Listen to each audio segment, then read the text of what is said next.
फेरार police बाबू को धरिला स्वतंत्र squad. Facebook रु परिचय पर जड़े नाबालिका प्रेम विवाह करथिले।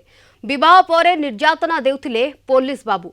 बालेश्वर जिला बालियापाल थाना रतेई गाँव अमित पाढ़ी राज्य बाहर अमित को गिरफ करिछि स्वतंत्र स्क्वाड। 5 मास फेरार हेबा पर निलंबित एसआई अमित पाढ़ी को गिरफ करिछि स्वतंत्र स्क्वाड। विवाह पर नाबालिका फेसबुक रे फसाई विवाह पर निर्यातना और घर तड़ी देइथिले बालेश्वर जिला बालियापाल थाना रतेई गाँव अमित पाढ़ी। 5 मास हेब स्थान और बेश बदलाई फेरार थिले।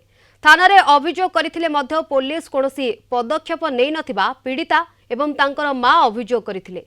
अभियोग पाइबा परे विभागीय उच्च कर्तृपक्षक पक्षरु अभियुक्त सब इन्स्पेक्टर अमित को चाकरीरू निलंबन करा जायथिला।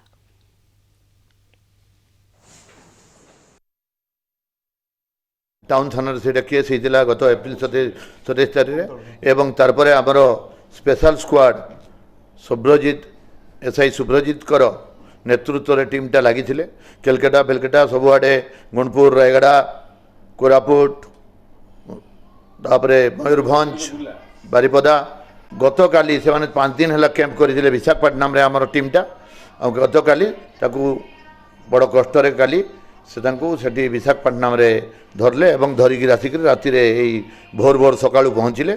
आज थाना अरेस्ट करी मेडिकल एग्जामिनेशन कोर्ट चालान करा।